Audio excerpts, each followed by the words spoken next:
their whole shtick, as opposed to the spiders, was that the spiders did it for art. They did it for self-expression and talking about the beast within and the gradual degradation of the human spirit and all these other noble and high and mighty causes. Cybertakus, their big thing that function is form. You know, they didn't care what it looked like. It was, what is it able to do? The first ones were just these rabid technophiles who, you know, have like a Batman utility belt full of gadgets they'd carry around with them, and a vest that was loaded up with all these different things that, you know, had them hooked into the internet all the time.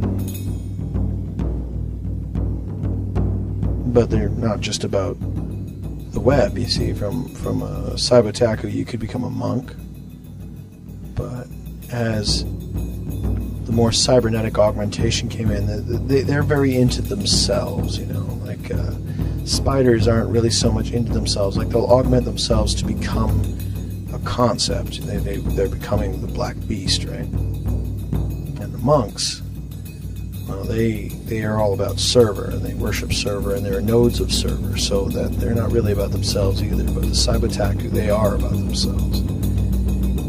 They will augment themselves in order to enhance their abilities. You know, if they can replace their legs with synthetic legs, then they would do that. That's a very expensive modification. I've only heard of it. I've never actually seen a full synthetic biped or a total body transference. But you know, that would be an amazing thing to see. Most of the bugs are kind of mismatched parts. They pick up bits and pieces from here and there. Quite often they wire them up themselves. Things that are never supposed to go together, like an optics helmet with a sound helmet and things that, you know, like a radar dish. It's hard to explain. Like, they'll build scanners in with their optics systems and things like that, just so they can, you know, pick up more and have more abilities to hear and see more things. These were the first of the bugs. You know, they're thought to be a joke. You know, people walking around with this, like a strainer on their head covered with wiring and equipment. I mean, you know, no one's going to take that person seriously. But after a while, more and more people started to do it. The bugs, they began to ghettoize because they were persecuted. The corporations didn't like it because these people were walking around with all this equipment strapped to their heads and strapped on their bodies. Of course, when cybernetics kicked into play, that was a whole new world for the otakus. Now, instead of having to carry this stuff around, they could internalize it. They could make themselves the machine. And again, this is sounding very similar to the monks and similar to the spiders, but it's not. Arcologies, when the first companies, before the major megas started to happen and the total social walls went up, they wouldn't even allow bugs into the building because, you know, you weren't allowed to take pictures. You had to be licensed to take pictures. Well, a bug has always got pictures, video of everything he sees, hears, touches, everything. I mean, they record it all. So quite often they wouldn't even let bugs into a room, or they wouldn't allow them to go to meetings. They wouldn't allow them to see certain things. Bugs were, if you're a bug, I mean, your listener's license is gone, because by default you're probably going to be videoing or pirating anything you see, including film, music, you know, digital audio, whatever. So everybody hated the bugs, except for other bugs, and, well, folks such as myself. Being a librarian, knowing bugs is a pretty valuable thing, because they got all the records. Of course, they kind of latched onto the idea of being ostracized and calling themselves bugs. Now they live in small cluster communities. They, of course, name hives.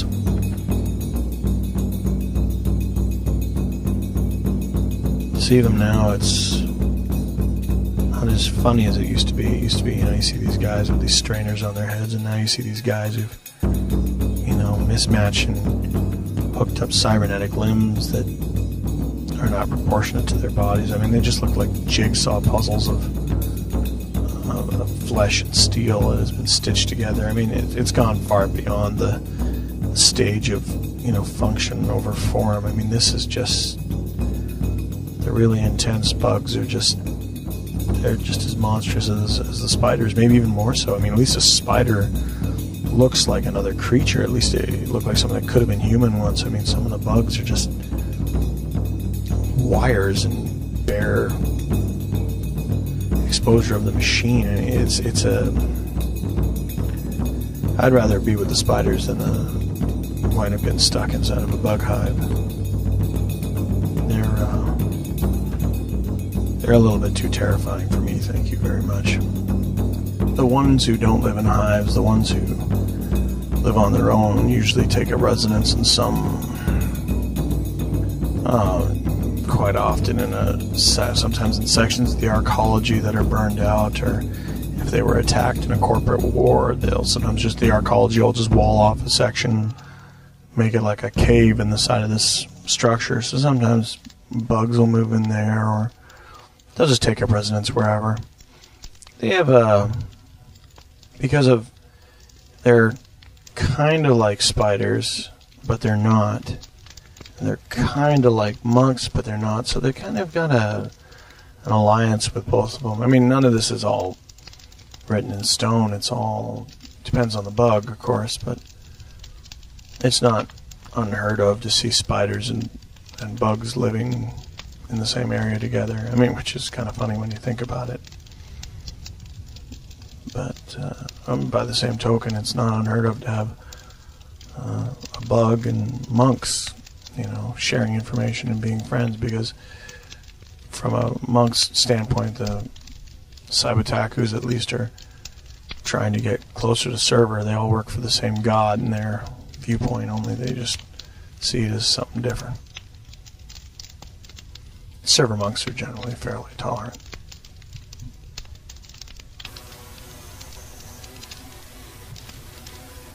I can't really tell you about the bugs and the spiders without talking to you about the Dreadmen, I suppose. I mentioned them before. I've never met a Dreadman, and I'm not really too sure if I want to. Just about everyone is afraid of Dreadmen. Well, except for soldiers, and I think soldiers just respect them. Dreadmen are, I should go back. You see,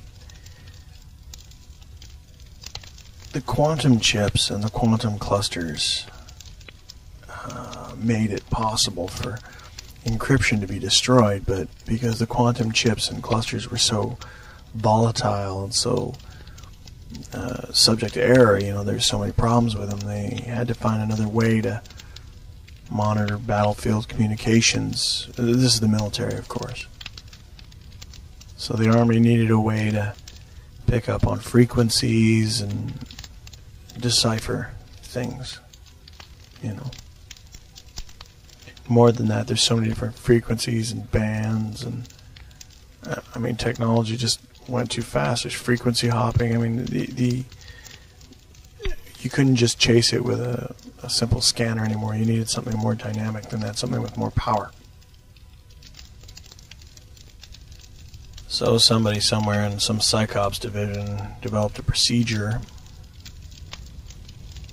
that was an augmentation that was done to the mind.